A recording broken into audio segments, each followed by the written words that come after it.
for us. So, do you guys?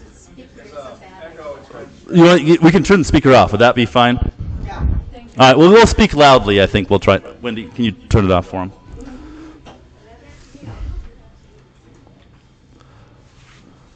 We're a little bit. We're going to be a little bit hamstrung here. Obviously, it's our first time. By there again, will you? That'll turn the speaker off. So, thank you guys for coming. We appreciate it. Tonight's our first night, so the topic of debate today is going to be free speech after dark. Are we free to speak? The left and right limits of free speech. I've got myself. I'm Harrison Johnson, if you guys don't know me. I started out in the Republican Party when I was in college. I was the college Republican president for a short time. John remembers that because I came to one of his, when he took power in the DCRP, the Douglas County Republican Party, and I found myself, I think there was an armed guard there, if I remember correctly, John, and it was a lot of fun. We almost got attacked on the way out. It was probably one of the most exciting political events I've ever seen in my life. It was a good time, but I, after Trump's election, saw the light and became a liberal Democrat. Was it the light at the end of the tunnel? For my parents, of course, that's what they would say as well. To my right, I've got Rick Galusha. He is a newly minted Democrat as of 20 minutes ago. No, that's not true. That's not true. Last week? Was it last week? So Jeremy Aspin wrote his column, so in solidarity with Jeremy, I switched again. So you can switch online, so I try to change like every 10 days, just so nobody knows. Always keeps them guessing. I think that's the important part. Yeah. But he also hosts the Pacific Blues radio talk show, which airs whatever. What is it? You picture. Sundays 9 to noon is Pacific Street Blues for 34 years. We've been doing a 3-hour radio show, and someday I think eventually I'm going to get good enough they're going to pay me, but it hasn't happened yet. We can always keep hoping. Yes. And now to his right, or actually I'm going to start with Tommy. Tommy is a good friend of mine. He has run many political campaigns in his time, including congressional Republican campaigns. He remains a Republican. He did not see the light, unfortunately. But he is our guest host this evening. And now to our special guest, Jon Tucker. Jon Tucker, he is, I would call Ron Paul Republican. Is that a fair statement? He is the former chairman of the Douglas County Republican Party, and I was there when he took power. That was ask him about it. It was probably the most interesting night in politics. There was an armed guard. A congressman's wife got called a bad name. It was very exciting. We had to do kumbaya afterwards. It was probably the most fun thing. But he's a sharp political operative. Most recently, you were the RNC delegate, if I'm not mistaken. Yep. To the I've been a delegate 3 times. Delegate. So he gave Nebraska's Electoral College votes to Donald Trump, our current president. I'll try not to hold that against him, but I can't make any promises. But I will say, the first 2 times I voted for Ron Paul, both those times, in 08 and 12. I appreciate the principled nature now. Unfortunately, he's a traitor to us, but... Moving on. All right. Well, share, and follow. You'll see this on the podcast when you guys upload it to YouTube and Spotify. So please support us on those channels when it is posted. Join us at the Free Speech Society, third Saturday of every month, 8:30 at Centers Federal Credit Union on 132nd and Pacific. They always have enticing things. And Rick, who's this month's guest? This month we're going to have a debate between Mayor Gene Stothard and John Ewing. And so we're putting that together right now, and we're going to ask regular attenders to provide the questions. Love it. That's it's always a fun time, and actually Free Speech Society became quite a fixture of the mayoral race this last time. Yep, we're doing the best we can. Now, Free Speech After Dark is a program that we started just recently, but my objective is to get close enough to the edge of the special guest tonight, hitting me in the face and not having that happen. So we're going to try to avoid John hitting me, and that's the best part. Right? That's right. So let us begin edging one another, as many men do in basements. This is an over 21 show, by the way, so just if you guys are familiar, please make sure you're familiar. We're going to start this off. First Amendment. So when do we punish people for something they've said? When should somebody lose their job, or when do we send them to that permanent dark hole in El Salvador? John, question goes to you first. Never. I believe that the First Amendment it's first because it's the most important. And I do believe that we have the right to speak, but do keep in mind that the Supreme Court has said that time, manner, and place do mean something when it comes to First Amendment rights. So can you stand outside a dorm room, dormitory in Lincoln at 2 o'clock in the morning with a bullhorn and yell and scream about something? The answer is no, and the time, manner, and place is no. That's disrupting the peace. So that's not necessarily free speech. But I think that if there's any problem with free speech, how you fix free speech is more free speech. That's what I believe in. I love that, John. When I'm outside with a bullhorn, I'm usually trying to get back some lady that I've wronged too much. That's really where I'm at. Tom, give us your. I mean, where do you punish someone? When is someone, when should they lose their job because they made one off-color joke during HR? What's your perspective? I think that's pretty topical, especially over the last handful of years. To me, I want to have a wide net, and the important thing, I think, is that we have to look, like, it's okay to have shared values, but I'm concerned over the past number of years when we have San Francisco or New York values coming into Nebraska for people to, something might be off color or something that 5 years ago was very normal for people to say or think. And I don't want people to lose their jobs in those instances. So to me, I think you have to allow a very wide net, and it's got to be pretty bad for someone to lose their job. Well, let me put this question to Rick because he's a recent convert, and he might already have some opinions about it. When is somebody losing their job? I mean, you work at Bellevue University. So the ethos of the meeting tonight is to antagonize John, though, right? It is, yeah. Okay, so but he's next to you, so I can antagonize him because he's got to really come over here to hit me. He's just an elbow away. I mean, I think there's a number of things about free speech. So when we look at it, is free speech unlimited? And as John said a moment ago, of course it's not, right? You can't. There's slander laws. There's libel laws. You can't yell fire in a crowded theater. Can you yell fire in an empty theater? Like if you're by yourself, why not? If there's a tree that falls in the woods. Is there a First Amendment violation if a tree falls in the fire?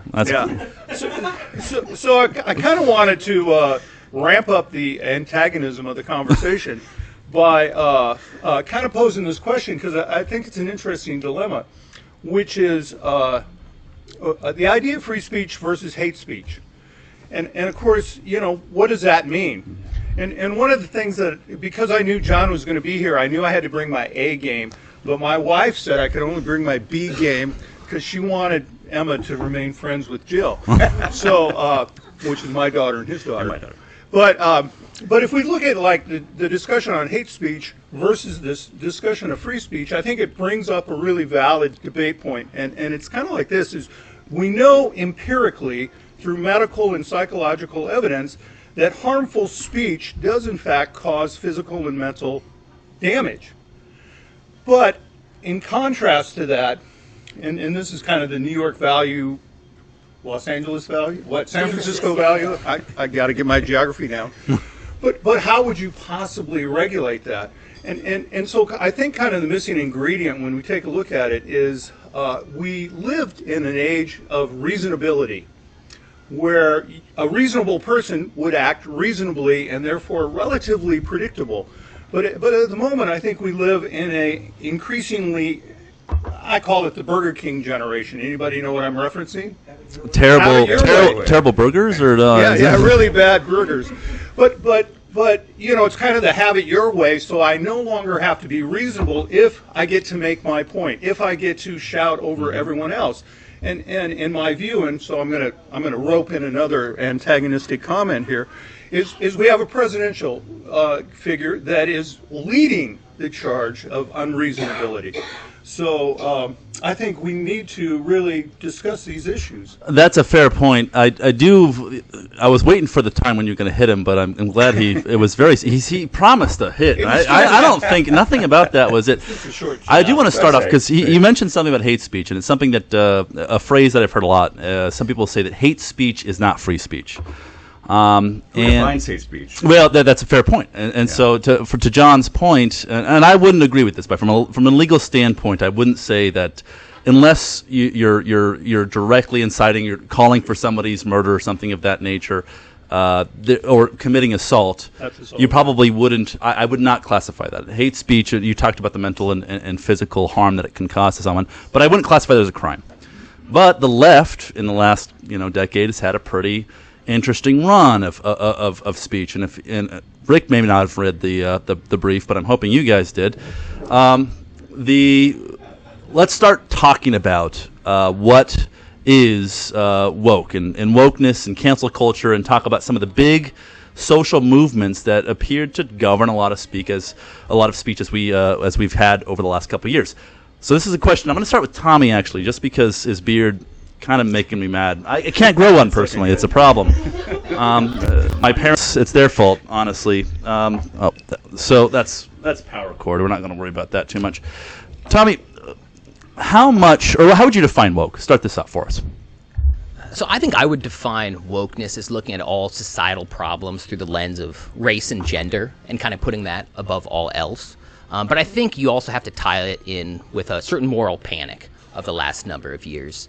I was recently going back over some articles that came out in 2020, 2021, and I was reading about a gentleman who worked for the public power down in Southern California, and he was fired. Now, this gentleman was Mexican-American for supposedly making a white power signal out of his work truck, when in actuality he was cracking his fingers. And he said, you know what? He was fired from a board of all white people who were reviewed the case and told Mexican-American person of color that he was a white supremacist. And you just look at such insanity. And I think that's really the basis of wokeness. It's over-reliance on race and gender, and at the end of the day, it's just this moral panic that goes and looks, it disregards socioeconomics, it disregards personal responsibility. So that's kind of how I would define it. I don't know what you think. That's actually a really good point. I want to put this back to John. You mentioned the lens of identity politics when it comes to race, gender, and in this case, obviously, it's specific here. This comes back to, does it exist, right? Is racial discrimination still a major problem in the United States, and is it something that, regardless of whether you feel about woke, do they have a point? Does woke have a point? People that are quote unquote woke have a point about that. We have a lot of data to show that. Woke goes too far. That's the point. Where would you draw the line? Show me where you draw the line. What Rick was talking about, the reasonableness. Is it reasonable to believe or to understand or think a certain way? And we've gone way too one way, and both sides do this. They go way too far. And really the reasonable people are the ones who can actually talk about it amongst other people that maybe they disagree with, and without going off, doing woke things or going crazy, especially, voting somebody off the board or firing somebody. That just doesn't make any sense to me. It's not reasonable to me. Would you, when it comes to policy, though, and I maybe bring this back to Rick, because I think he's got, he's a political science professor. I don't know why I put that in quotes, actually. He is a political science professor by trade. But he is a nice guy. There's a question of, how do we treat people individually? Do we fire people for specific things? Or how? So in 2017, there's a meta-analysis that shows that basically what they did is they put a whole bunch of job applications out. And they found that people with traditionally black names were called back 36% less than their white counterparts, and Latino applicants 24% less. I don't know that the firing of the person, and I could think of a number of examples, affected that. But talk to me a little bit about. If it's a real thing, how would you address it? If we're not policing speech, because that seems to be a lot of how it's responded to. Address that a little bit for us. Well, there's kind of two ways by which we control and encourage or discourage bad behavior. One is through the power of government, laws, and regulation, and the other one is normative culture. And I think over the years we've kind of walked away from the power of normative behavior, or the expectation, or signaling to people, you can't say that, and I'm going to call you on it. I'm not going to humiliate you. But I'm going to tell you, between us and like a friend or something, don't do that. I don't appreciate it. And so I think that's a very powerful way to do that. But when we take a look at the state of race and ethnicity, I think is equally important, because it's unquestionable that American society is established upon a white dominance.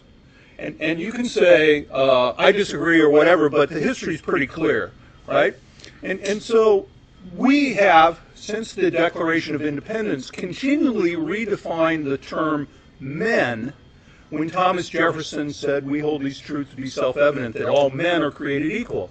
And so in 1920, women reached equality, although Wyoming did it much sooner than everybody else, oddly enough. That's a strange thing to talk about Wyoming. They've never been the leader about anything, except for congressmen that get kicked out more recently, like Liz Cheney did, right?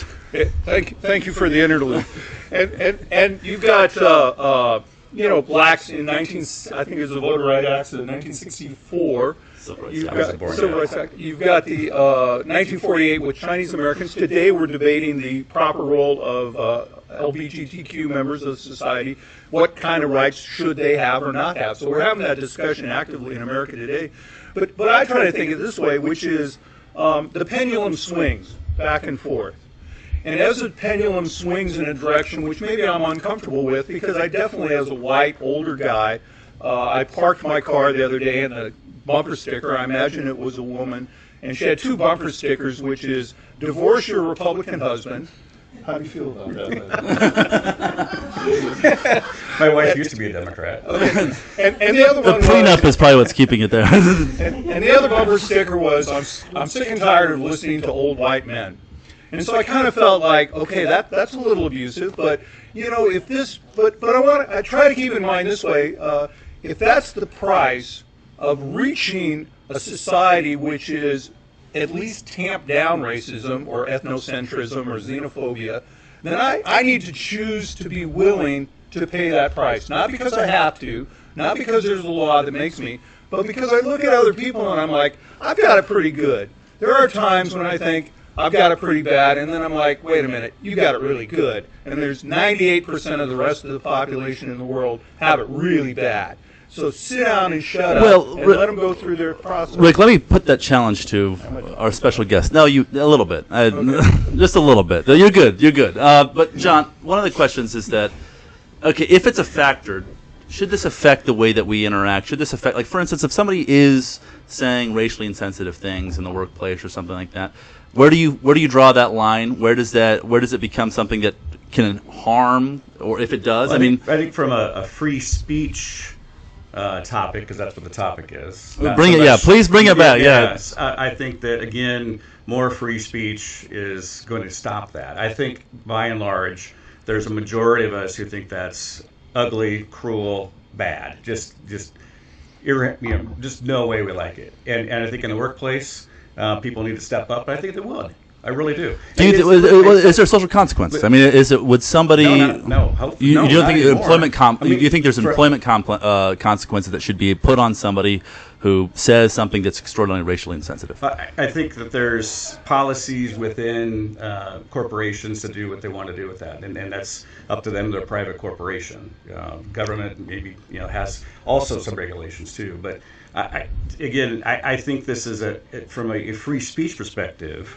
I think overall the majority of us would step in and say this isn't right.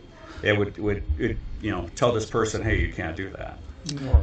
One of the things that I found where the sort of the woke culture has been a little bit more egregious, and there was examples of for instance, probably the most egregious example in my mind was David Shore's fighting from Civic Analytics.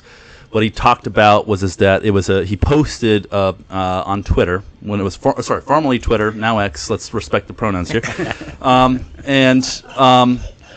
David Shore, what he did is he posted a chart showing that the approval rating in the passage of legislation was more effective during peaceful demonstrations versus not peaceful demonstrations. So if there was violence as opposed to that. It became this narrative during the 2020 George Floyd riots that essentially they said that you're going against the George Floyd movement by saying that peaceful demonstrations are effective, and they fired him for it. That seems to have reversed a little bit. I mean, to be honest, there's plenty of ink being spilled currently in newspapers talking about how cancel culture and the woke world is dead on the left. And I want to ask you, Tommy, do you feel the same way? Do you think the woke culture is dead as opposed to being alive? I won't say that it's dead. I think it's in hibernation. I'm not convinced. Like a bear who's feasted, right? Yeah, exactly. Yeah, I think the pendulum definitely has swung back, and people realized some of the excesses, and like you're saying, just people were quote unquote canceled for having views that were squarely in the center of the Overton window. To say, for example, that protests should be peaceful. That's something that the majority of Americans would agree with. And so I do think that it is in hibernation. I'm not convinced that it's gone forever. Like you were saying, the pendulum swing back and forth. So I'm not content to say it's gone forever. So if the pendulum swung, John, do you agree? Do you think the pendulum swung the other direction now? I think it's probably been more likely renamed in organizations, the DEI and things like that. It's just been renamed. Well, DEI is outlawed now. It's not like the letters DEI are outlawed, yes. But can you rename it to something else and still follow a certain procedure? Probably. Following on that, we want to transition a little bit. So if you're saying that they've sort of retreated and changed definitions, what would be a definitional change that you're seeing itself out? I mean, I don't see it, quite frankly. I mean, I don't see, it would appear that the pylons, the internet pylons of 2020 and 2022 just don't exist anymore. I mean, people, for innocent mistakes or even errors that are otherwise egregious. I mean, I'll think of the Doge intern that had posted things like bring back Indian hate, and he wasn't fired from his position at Doge. If you're not able to push that individual out, I mean, is that not evidence that the whole cancel culture thing is... Well, that's an individual case. That isn't saying that everywhere is like that. Well, I mean, in a bit, can it not be a little bit? Because you've got a situation where somebody... this isn't like tweets from 10 years ago. Right? There were people that were... So the question is, is that free speech? Well, it can be free speech, but if you're, as you said, organizations have the ability, right. and they should. In this case, it's a government organization. Well, ostensibly, I don't know if Doge is. And was he responding that way from a government computer? And he was a private individual. It was. I want to say before he was even hired. It was before he was even hired, but yeah, how many of you have done stupid things in your youth that you regret? Yeah. And aren't we happy there was no internet? There is that.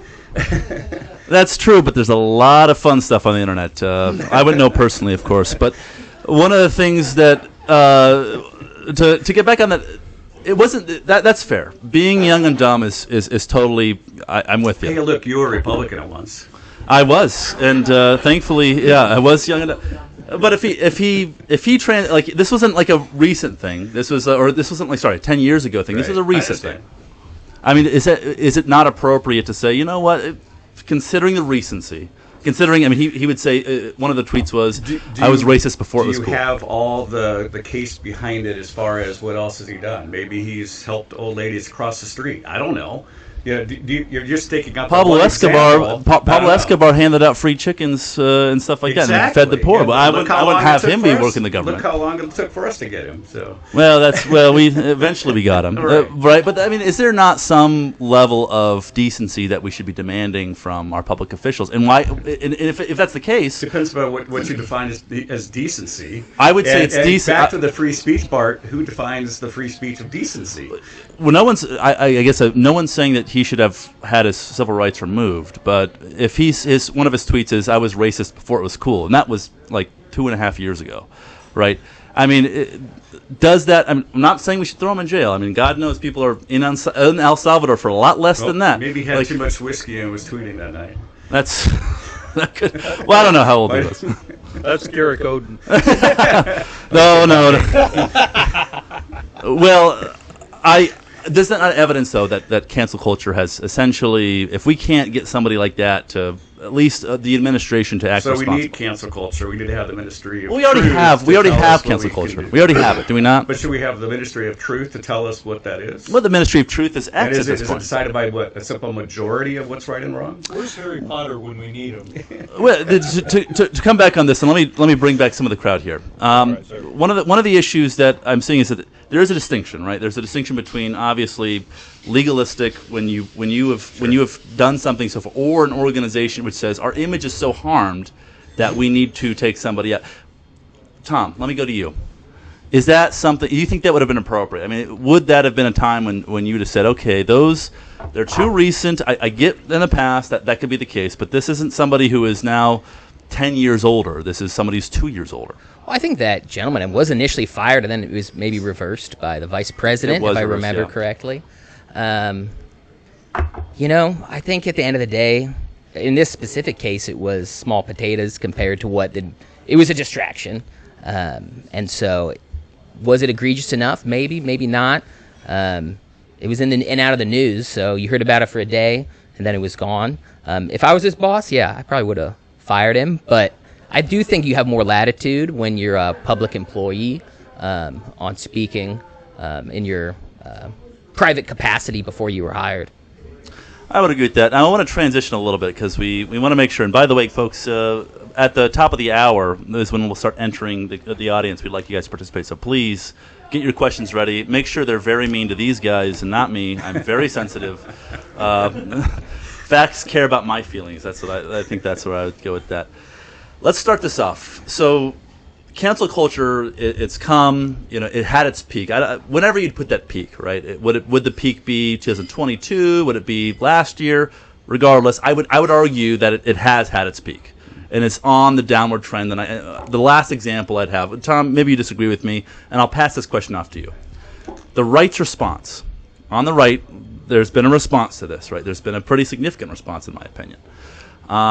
We see a lot of states, we see a lot of cities taking action against drag shows and critical race theory and removing books from schools they don't find appropriate. Is that appropriate response to the less insertion of politics as you might define it? Yeah, I think it's absolutely the correct response. For example, you look at the quote-unquote banning books, as it's been called, when in reality, it's just making sure that literature is age-appropriate in schools. I think education is a democratic project, and I think democracies have an obligation to decide what should be taught in school. These weren't people banning books from libraries. It was people saying, okay, maybe a first grader shouldn't be reading this particular book. Maybe a middle schooler can. Maybe a high schooler can. And so I think it got blown out of proportion. Maybe it was smart politically for Democrats, but at the end of the day, Democrats. Some books, so you can say maybe there was age appropriateness, but books were removed from school libraries.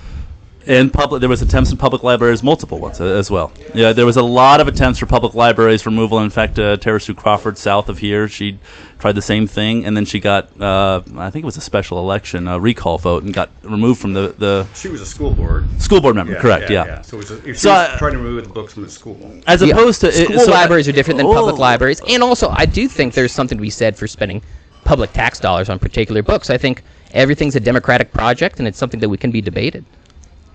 Correct, but to your point, accessibility is the critical part. Like, you could have come in and said, the certain books, or even any books, should be reviewed by a parent at certain ages. I would say maybe 12 under. There may be some parental reasons to review books that are checked out or handled by librarians. But to remove them is not the same thing. It's not in my. No, it absolutely is. So let me ask this question: are you for what happened today in the legislature? You have to remind what happened. So today, the legislature voted to require public school boards to have a policy in place for a book review, to allow the parents to be able to review the books that are in the library, and to put all of that online so that can, from the comfort of their own home. That worked great. That worked great in Utah. Well, that's what. But I think that's what you're saying is that it's not. They're not removing the books. They're saying, look, tell us that the book. Let us see what the books are there, and let have the school board have a policy on who can check it out. When they do check it out, notify the parent that they checked the book out. And basically it's for the grade schools and in certain age group kind of thing. But they're still leaving the books there. They're not taking the books out. They're saying, hey, look, notify the parents. Let them know what's happening in the school to see what books are checking out. There's, I think wrong? Is that I think wrong? for certain age groups, I think for that? Well, hold on. For certain age group, that's true. But in many cases, and Utah is a good example. And I'm not familiar with the Nebraska legislation, so you may be correct. And if it's just informing parents under a certain age, fine. But in many of these cases, for instance, what they're doing is parental review boards. These complaints happen, and they remove the book entirely. I mean, in Utah, the funniest example was that somebody submitted the Bible because it had significant, and the review board had to go, well, based on the criteria that you sent us, it matches, and I have got to remove it from all high school on down libraries. Yeah. So that gets back to the reasonable idea. But this is parental. This is like parents. Is it reasonable for us to think that a 7-year-old needs to read about blowjobs? Is it reasonable? Well, I mean, there's a lot of stuff 7-year-olds probably shouldn't be doing, but But if that book is in the school's library and a 7-year-old can walk by and laugh about that, show all his friends kind of thing about, hey, there's a picture of a girl giving, it's not a photograph, but it's a drawing of a girl giving boy, or a boy giving a boy a blowjob, and they're 7 years old. But there's ways. Well, hold on. There's literally easy ways besides state laws that you could have that school districts can address this point. You could literally put it in a restricted section. I mean, literally a restricted section that goes through. But that's not what you're asking, by the way. That's not in the number one. So they could put it in a restricted section for what? For older students, 100%. Yeah. I'm talking about grade school. So it's not the middle school, not the high school. It's in the grade school. It doesn't matter if they're in the grade school. This is the same thing for parents. So it's restricted so that they can check it out. Well, correct. I mean, you have sexual. When does sex education happen? I asked a question. At what point should they be allowed to go into the restricted section? Remember Applause Video, but the curtain in the back, you had to be a certain age to get back there. I don't remember that at all. So there you go. But fine. But the parents could make that decision for their kids at some point. Only if you have a law that says you have to notify the parents because they're not notifying them. Apparently not the case, because you could literally have school boards do that, but that's not what they're asking for. They're literally taking them out. Today's law says you have to notify. The Nebraska state legislature may have made that choice, but in most states that's not the case that they're doing. They're taking books. I understand, and I would say that there's a certain goal of just removing the book, period, anyway. And I think that's fine for a book to be removed from a middle school or an elementary school if it's deemed inappropriate. The way to regulate it is by school board elections. If school board members are elected democratically and they say these books are appropriate, then they can be in. If they say they're not appropriate, we're a democracy, and that's a proper avenue. Would you? Okay, let me. So does a 7-year-old have free speech, First Amendment rights? Let me walk this back real quick. So you're saying that there's a democratic process that reviews certain literature for whoever it is, for kids, for high school students. Absolutely, the elected representatives decide. But can the elected representatives decide? Do they have the ability to remove rights from individuals? I don't think you have a right to any book as a middle schooler. You can go on Amazon. A parent could buy any book in the world and have it shipped 2-day shipping. So I don't think it's necessarily a free speech issue. If parents give consent, then is it not? That's what today's law says. They have to give consent. In Nebraska. Yes. In Nebraska, we do things a little more reasonably in Nebraska, by the way, I think. But not everywhere else. William Jennings Bryan background. Well, that's there's a lot of bad people school names today. I think that's the case. Rick, I want to bring you back in. Oh, thank you. Good. We've put you in the timeout for long enough. The doghouse. Access to otherwise adult content, either in public school libraries, which is many of the laws, especially in Idaho and Montana, Utah, which includes not just high schools. But talk to me about your perspective on that.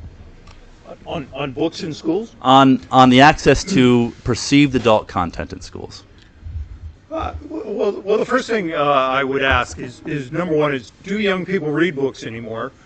Because I don't think they do, because I have students and they don't read the books I give them, so I doubt it. Number two is you have a school board that's elected by the public. Number three is who's more interested in the child's health and well-being than the parent. And number four is it censorship to take a book out of a library? Because if it is, when I go over to Swanson, they've got 400 books every day of the week that they're trying to take out of the library. So I think this is a canard. I think it's a bit of a social justice kind of argument, which doesn't really deal with what we need to be looking at, which is what are the values that we want to espouse to the next generation of Americans, and how do we individually take responsibility for the actions and the words and the voting that we choose to put people in office? Because that's reflective.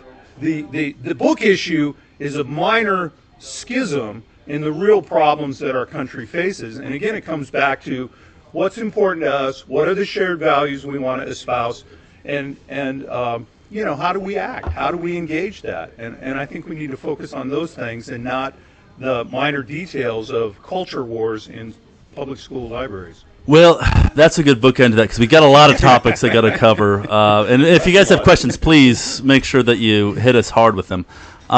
Let's go on to lawsuits and polls. One of the questions that I posed, I sent to the group. On November 2nd of last year, pollster Ann Seltzer published a poll in the Des Moines Register that had Kamala Harris up 3 points.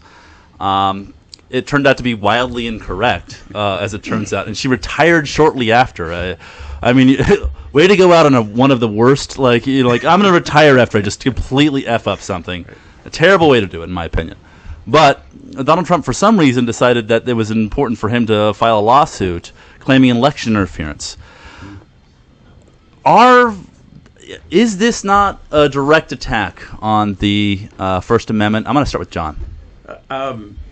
It would, on the face, it would seem yes. So the burden of proof on his side is going to be very large. I don't see how he can win. And it is a newspaper. It is a reporter who's got a history. So I don't know how that could be. Let's say that was. Let me. It could be that she had an opinion, and her opinion let it bleed over into a bias that she didn't know she had. Now, is that should she be punished for that? I don't think so. I think we all have biases, when we speak. I would say even a reporter, Tom, might have a little bias here or there. Not Tom. You're not Tom Becca. They try not to, but they're just human beings. We're all human, and sometimes that bias can come out. Does she need to have a lawsuit against her for that? I don't think so. Well, there's actual malice, and there's intent. There's something that can be proven. She's working with Democrat operatives to put out a report, this kind of thing. Maybe it is. Well, for libel, you have to have material harm. She doesn't have to prove that, which is fair. But let's take the Steelman argument and saying, let's say she intentionally was attempting to affect the election, right? The poll, whatever, it would be hard to find malicious defense. Let's say that she actually did that. Tom, would that be something that you would say is one step too far, and she should face civil consequences by the current sitting president for that lawsuit? No, I think mostly polls are BS.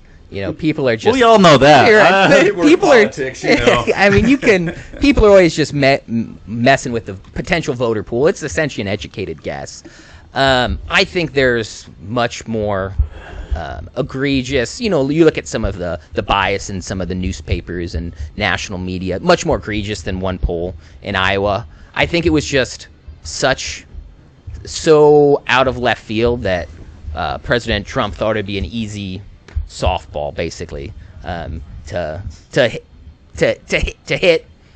hit her with, essentially. I mean, you might say that, right? It might be a softball in the brief filed by his lawyers.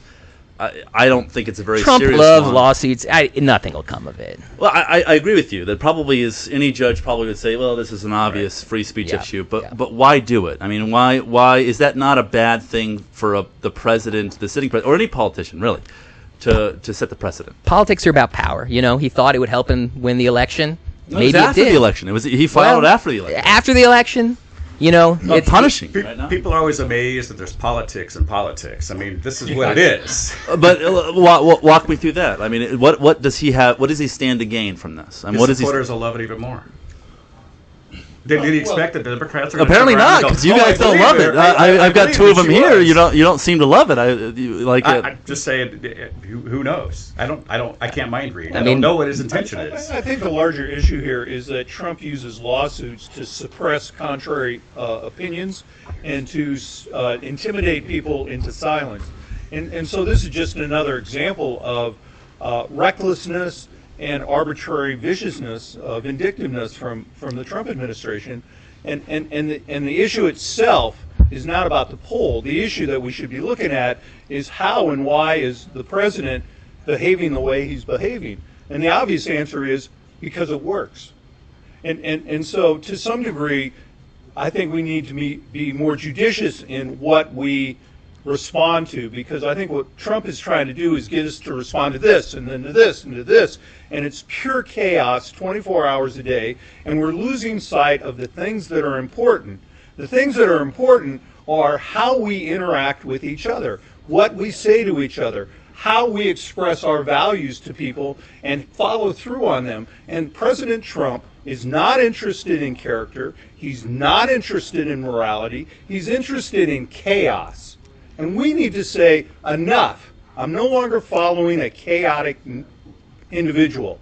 I want to focus on the things that matter in my life and make them better or make them worse. And when they make your life worse, you need to tell somebody else. You need to have the conversation. You need to move the needle. You need to get involved, because the president is highly invested in you giving up, in you stopping caring, in you not paying attention. There's a lot about that. There's a lot. Tommy, you might want to jump. Politics is about power. I think President Trump understands this. It's about rewarding your allies and punishing your enemies, and that's just the sad truth of it, and that's the reality. And I think he understands that, and I think it's been effective. The last 100 days. Let's turn to punishment. Hang on a second. But at the same time, the American people want a government that works for them.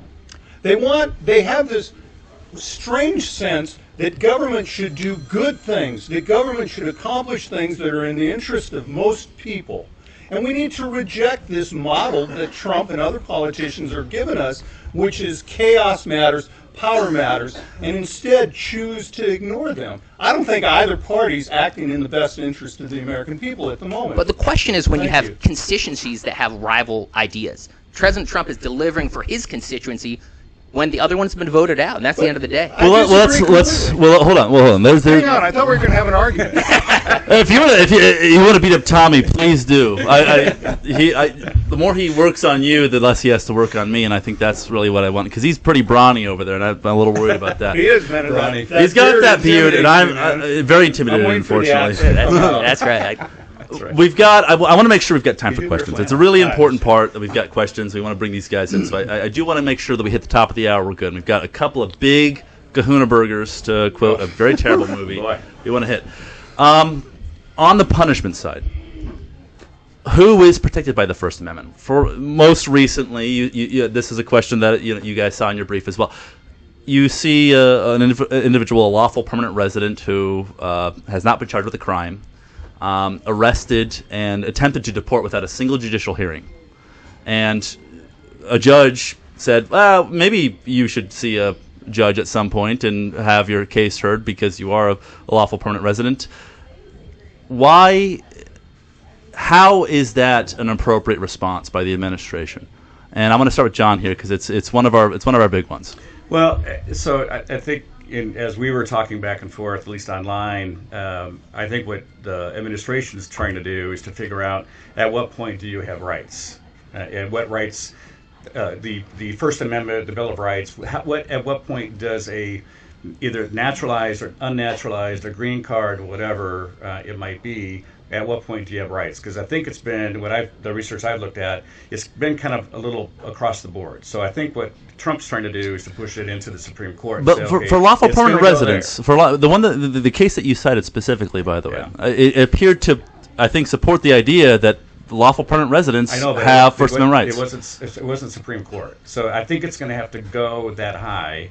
Actually, today, you tell me. Today, I think a judge said that you have to work on getting him back. Didn't say it right now, whenever, said he has to come back. Well, the Supreme Court, from their most recent, and correct me where I'm wrong, in the case for the El Salvador deportations, they said there was a change of venue issue, which is why they kicked it back.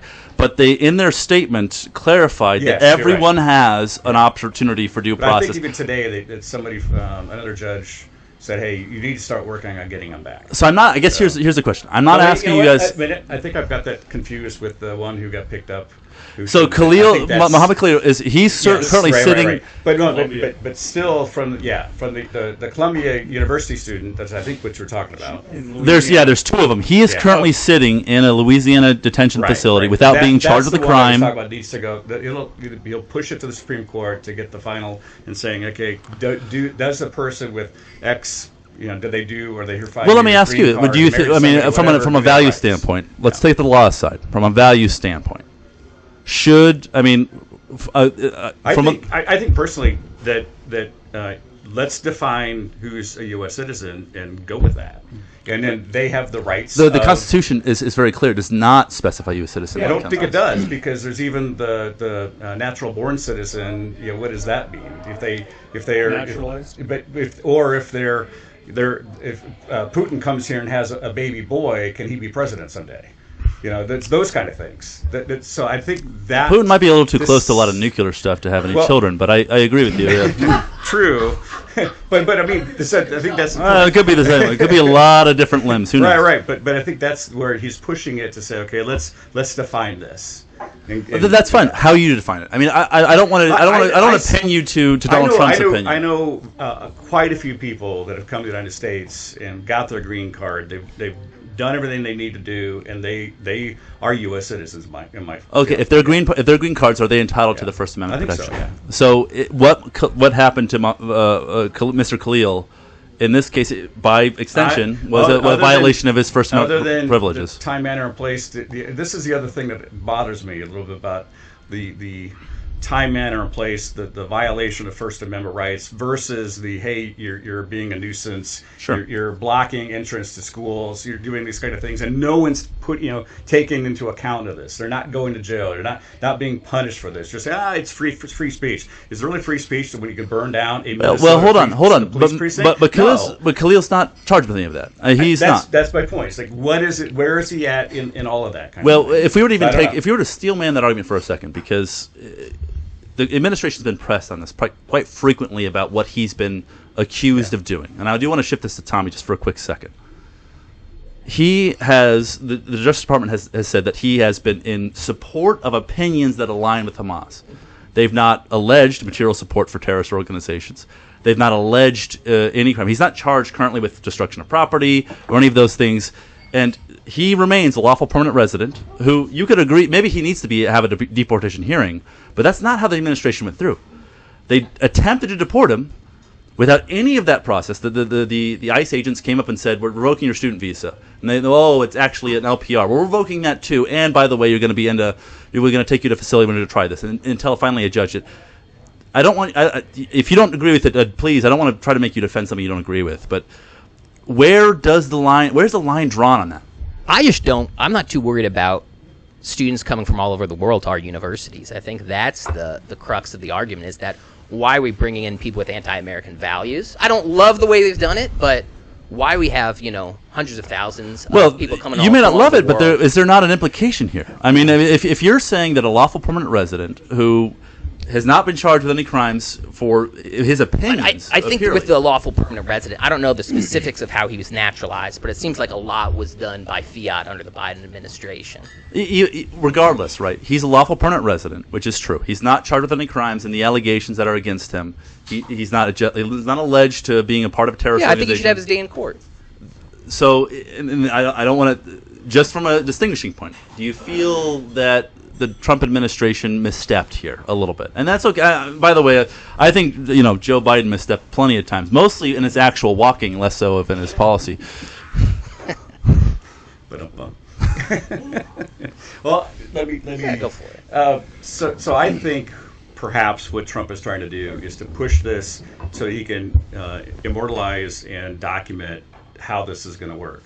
So if you have a differing opinion, if you're coming across into the border of the United States and you don't like the United States, can the U.S. kick you out for an unpopular opinion?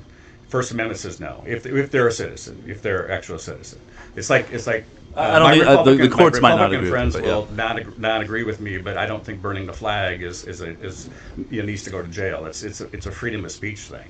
This is my libertarian hat going on. This is the Ron the Paul perfect guy to have those conversations. They're making the argument that the rights expressed in the Constitution apply only to citizens. As long as we know, I think that's where Trump's trying to push it to say what happens. Now the contrary to this is if someday that because I'm registered Republican and say the Democrat Party zooms up to 80%, you decide to kick the rest of us out of the country, maybe what's happening today will stop that from happening. So that the minority voice can still have a voice. I do want to move on real quickly. We can come back to that in questions. I do want to. There's one last big bomb I want to drop on this group here, and please, guys, bear with me for just a moment. Donald Trump uses the phrase "enemy of the people" to describe press publications he doesn't like. Is the news media, specifically legacy media, fit the definition of the quote "enemy of the people"? And if that does, how would you define it? And second question. Is it an existential threat to the United States of America? In your opinion, John, start us off. And I'm like a teacher who's watching someone on their phone, by the way. You are. I'm trying to. I am looking up my homework right now. So to repeat the question, is the press an existential... How would you define the enemy of the people? Donald Trump has clearly made those comments to the case. And is the news media, specifically what he calls the quote-unquote legacy media, a threat to the United States of America? Trump called neo-Nazis fine people, Russian collusion, Biden's sharpest attack, 2020 election most secure in history. If you get vaccinated, you won't catch COVID. January 6th was an insurrection.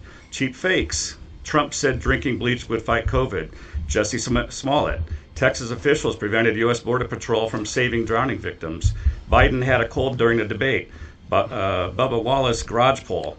Hunter Biden's laptop was Russian disinformation. I could go on. Well, yeah, these are all the things that your press told you that were lies. Well, the press it does a lot of work there, and specifically, like you could criticize it. It's fair to say people can be wrong. What he's saying is, well, hold on, they're wrong a lot. Well, you can put words in his mouth, but he made the enemy of the people statement happened actually I think before all of those. You had a President Biden who ran on the fine people hoax when in that speech. Well, hold on. 35 seconds later, no, this is not correct. People on both sides. He said, "I'm not talking about the white nationalists." No. This is not. That's what happened. And the press ran with it. They allowed Biden to use that to run for election. No, that's not correct. That's not correct. So he used the fine people on both sides. In the case of the Charlottesville actual riots or incident, there was no counter protesters who weren't of that group.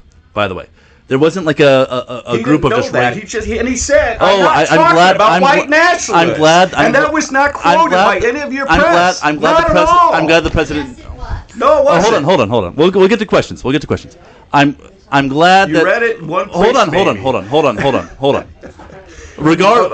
Guys. The presidential candidate ran on it. A lie. No, I mean, from the factual standpoint, you can say that he wasn't aware of it. Yes, he said there's fine people on both sides. There wasn't. Okay, that's true. And of the people on both sides, 35 seconds later said, "I'm not talking about white nationalists." No, that was the whole group. That was all of the ones that did the counter protesting. That was whether that's true or not. I would hope that the president of the United States has some reason to say that. You can mind read. I can't mind read, but I honestly, if you could mind read Donald Trump, I'll make you a millionaire. Like no one can. That would be the greatest part about it. Specifically, though, let's just talk about the actual points you said. Let's just say every single one of those headlines that you just put out was maliciously done, which I don't think is true. I think mistakes can happen, even in biased mistakes. There's 100% the case. Does that mean that they are the enemy of the people? And I'm going to actually put this to Tommy, because Tommy's doing this over there. You know what Project Mockingbird was? You're talking about the CIA operation. Yeah. I'm familiar with Mockingbird. We can go. War still got fought. We can go right into a conspiracy. Hold on a second. I mean, it's true. That's true. But I do want to get Tommy, because he's doing a lot of shit. I think it's obviously hyperbolic. But I think when you look at recently there was a news article talking about the political leanings of the NPR editors, and it was 100% Democrat. Sure. And so I think that's the truth that he's getting at, even though he's speaking hyperbolically, is that the legacy news media is caught and captured by the Democratic Party, and that for a vast majority of their employees, editors, and workers, their goal is for Republicans to lose elections. What does that make them the enemy of the people? Well, it's the fact that if you were to take your average New York Times opinion writer and you would to tell them about the views of your average Nebraskan, they'd probably hate the average Nebraskan. But opinion is different. Opinion is different than the actual newsroom. The Wall Street Journal, the Wall Street Journal is center right? They have their own opinion writers.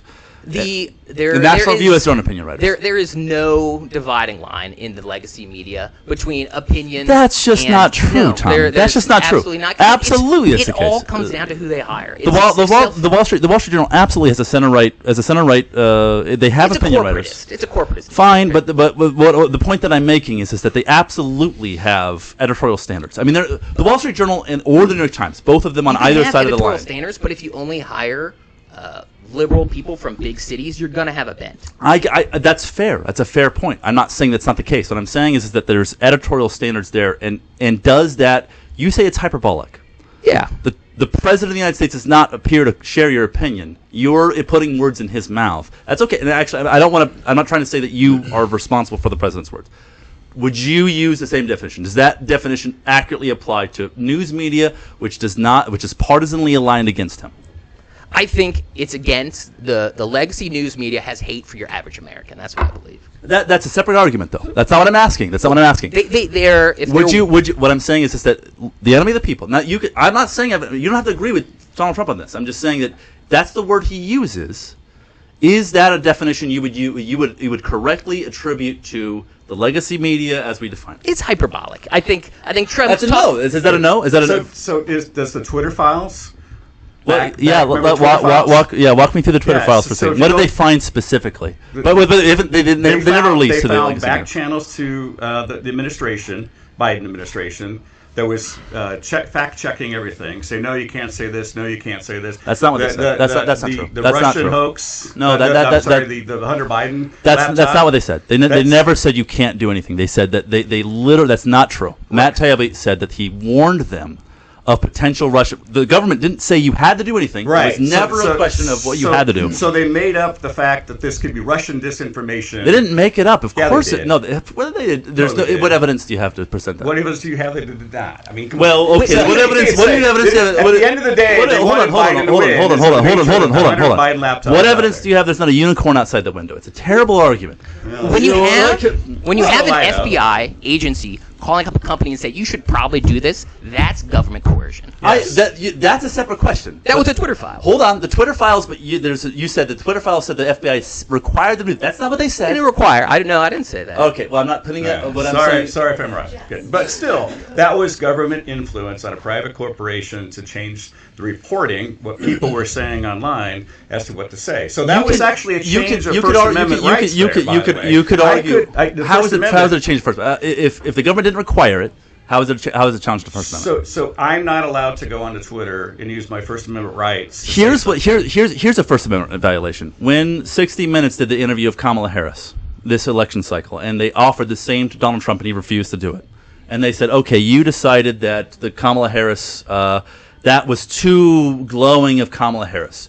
And you are now, you were too helpful for that. And by the way, I'm going to call for the FCC to revoke your license. Why? What was the proof? What was the validation of that? I don't know. You're asking for me. That's what Donald Trump said. I thought we all saw the interview of Kamala Harris where they pieced together. That's not true. That's not true. No, that's not true. I'm sorry.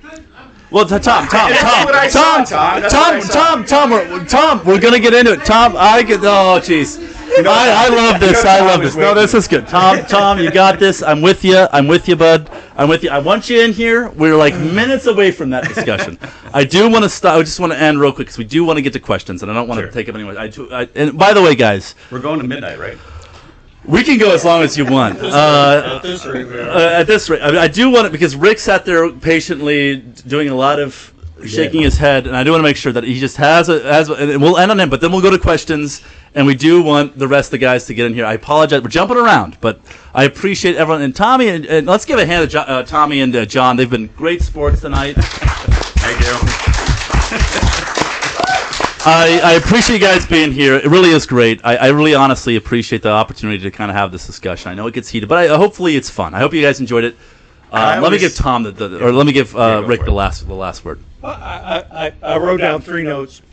Number 1, Fox News paid $787 million for lying about the voting booths. Mm-hmm.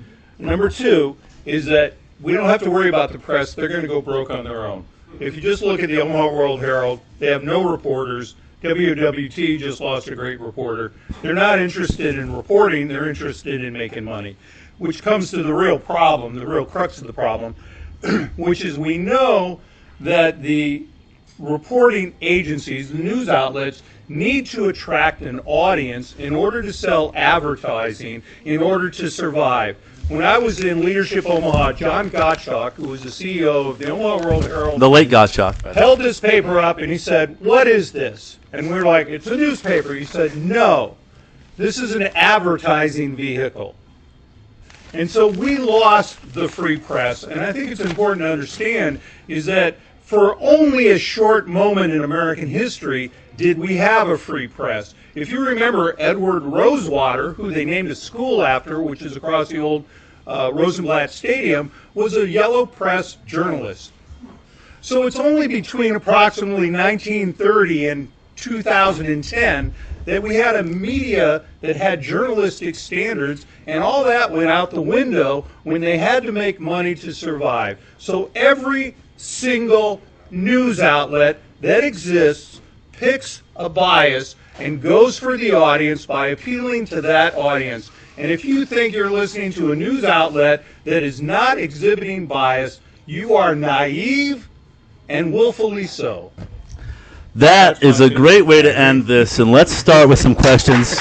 Good one. We got Tom. We're going to get to you, but because you spoke out ahead of time, I'm going to punish you by going to someone else.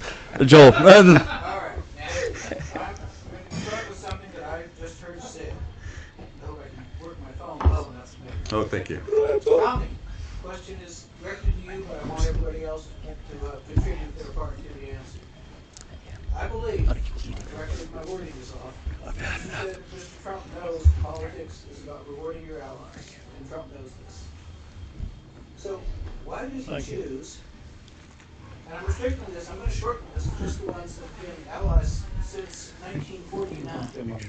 So why did he choose to shit upon Belgium, Canada, Denmark, France, Iceland, Italy, Luxembourg, Netherlands, Norway, Portugal, and the United Kingdom? That's just the ones who've been our allies since 1949. One invitation. Joel, we do want to get you on the podcast, and Rick reminded me, and this is my first time, guys. And usually my first time for many things. I'm a little inexperienced and need a little bit of help.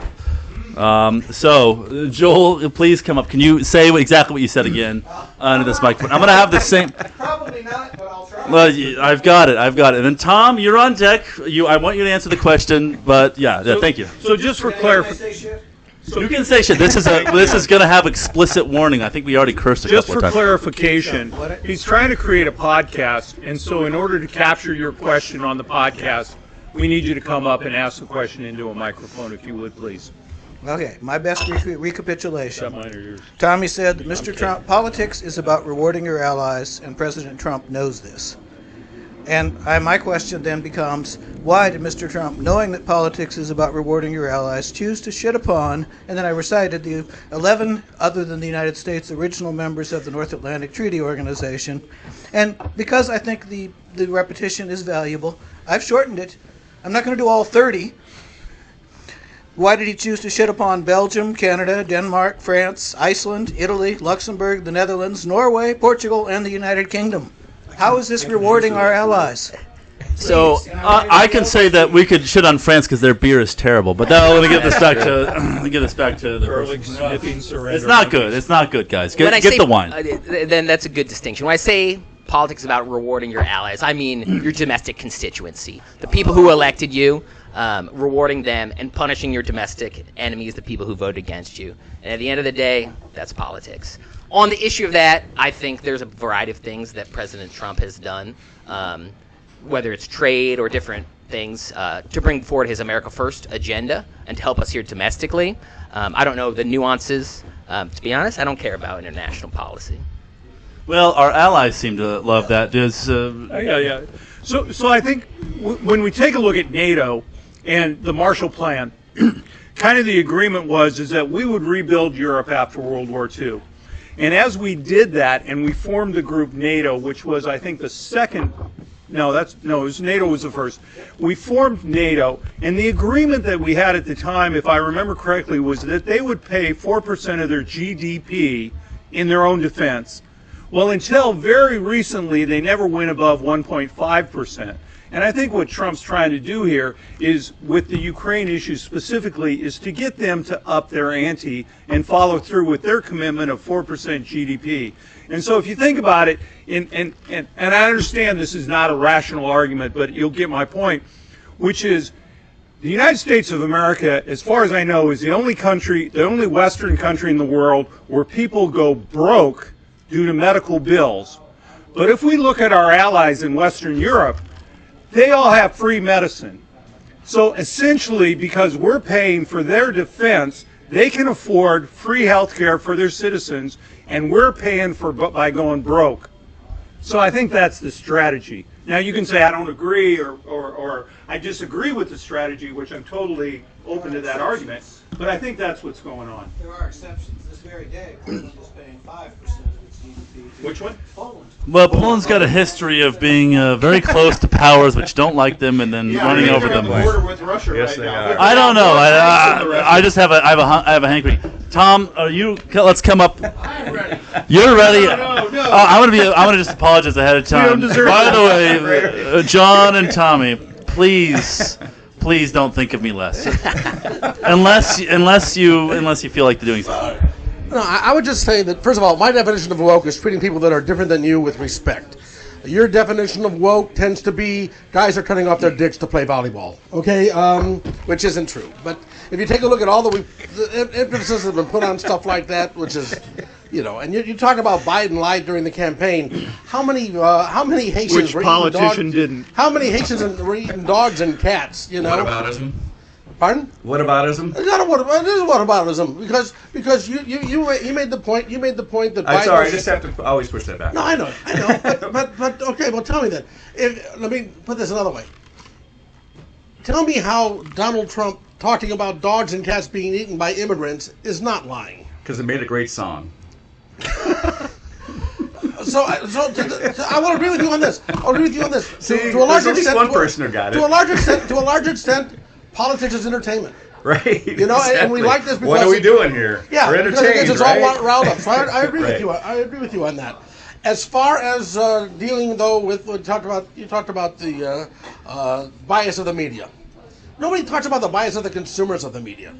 Okay, because if you're getting your news from Fox or MSNBC or the Wall Street Journal or the New York Times, you're showing your bias. Yeah. All right. So you say that 60 Minutes edited that Kamala Harris interview. Okay, That's they right. That's what I remember saying. Yeah, they released the entire CBS They did. released the entire interview, but you might not know that if all you got your news was from Fox. I did. Yeah. Okay, all right. But I watched the how they pieced the entire interview with what they actually showed in 60 Minutes, and they cut off the rambling part and they added a part that makes sense to that. They cut off the rambling part when everybody does that, right? They cut the rambling part when Trump they're going to cut too. something out. Yeah, they will because they have to. To Especially shorten it on this down. I fully podcast. understand that. When they change the meaning of the answer, that's the problem. All right, hey folks, we got some other questions. I'm gonna come up, and Lori is gonna come up here, guys. I need some questions towards me. I do not want John and Tommy. Come on. I think Mike Forsythe has a good question. I hate not people. I want to hear my own voice. So please let me do that by Because asking we you a haven't heard question. enough of it already.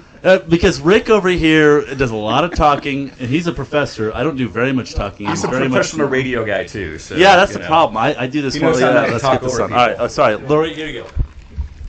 Yeah, Harrison, you talk a lot.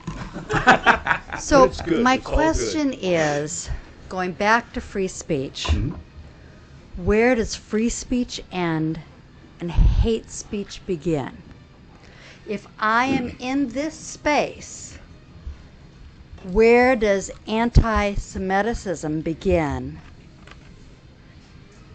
And what's the difference between that and anti-Zionism?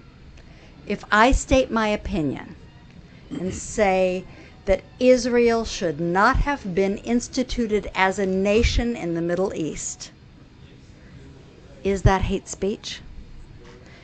If I say the same thing in a synagogue, I think we can all agree that that is hate speech. If I say that the government of Israel is committing genocide and attempting to annihilate Gaza, is that hate speech?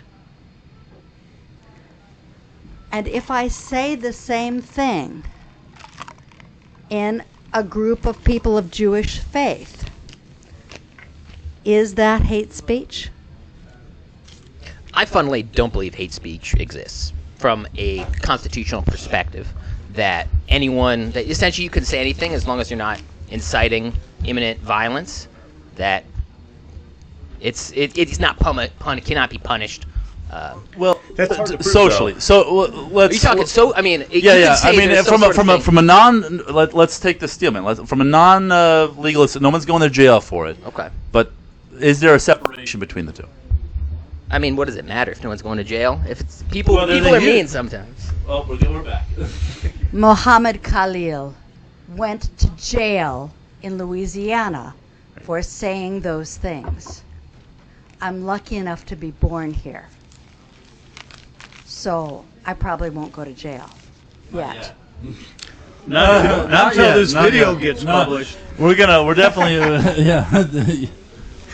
Anyway, but back to that point. That's a good point to make. I mean, he did go to jail for it. The law. You can readdress that point, but it's a good. Yeah, I think back to the time, manner, and place kind of count for that. Was your intention to cause a stir, a riot, that sort of thing? Well, maybe somebody could say, yeah, that was your goal and your intent.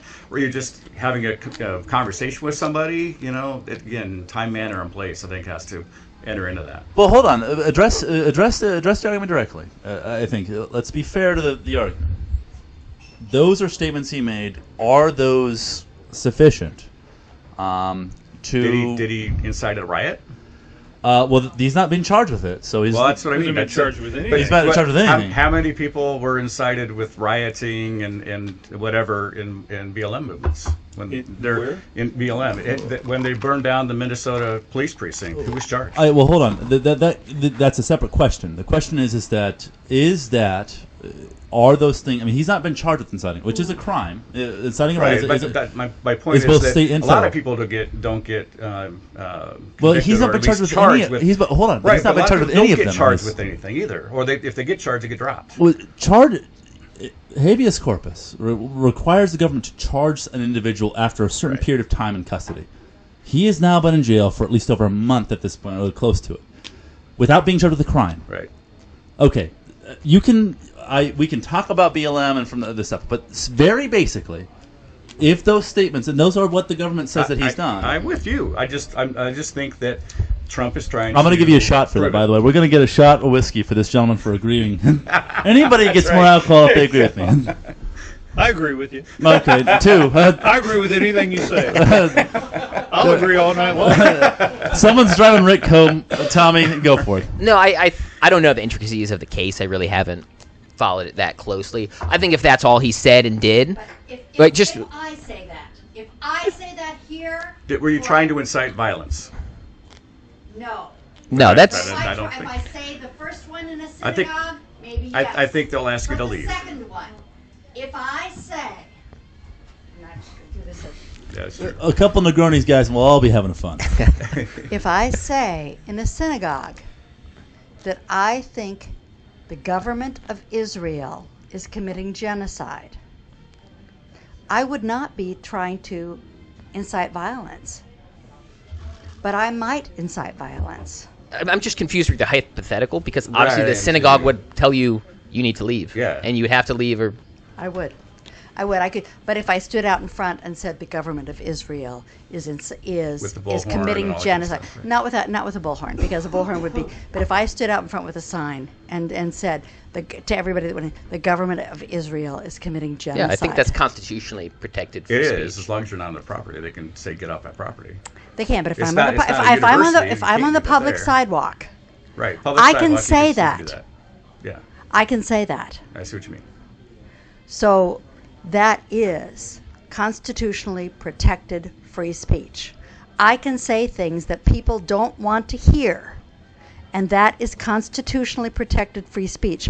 I can get very close to their personal property, not on their personal property, but I can get close to it and that is constitutionally protected free speech. And that is something that we need to remember. And the question is, do we afford these rights to people that are visiting us, or are they just for those of us that were lucky enough to get born here? And I think that's what the court case is going to decide. That may be the case. And thank you guys. Oh, by the way, make sure you are getting another drink from the bar, because these guys have been so... Red Lion has been very helpful with us. They've been very kind to us. We want to get some other questions. Tip Please your give waiters it to and Red Lion. waitresses. Please tip your waitresses or waiter. Mike, next. I want to jump in on your comment, though, which is, I don't remember the exact quote from Senator Bob Kerrey, but Bob Kerrey said essentially, we can survive whatever the crisis was he was talking about. We can survive this crisis, but we cannot survive an attack on the U.S. Constitution. And again, you know, as citizens of this country, as voters, as the polity, we need to make smart decisions, and we need to recognize the difference between fluff and importance, and we need to let politicians are going to feed us nonsense as long as we're willing to eat it. But what we need to recognize is, what are the important things? What are the values that we want to cling to?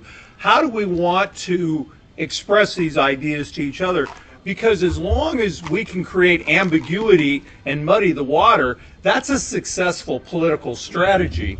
But what we want to do is focus on the things that, does it affect the quality of your life?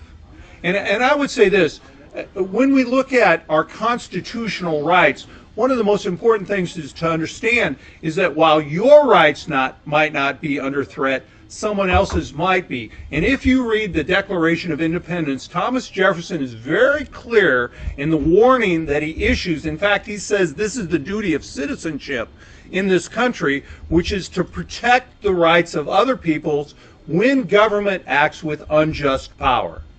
And so you need to recognize when government misbehaves, and what does that mean is individual interpretation, but you have a moral obligation, which is a duty to the creator of the universe, according to Thomas Jefferson, to act.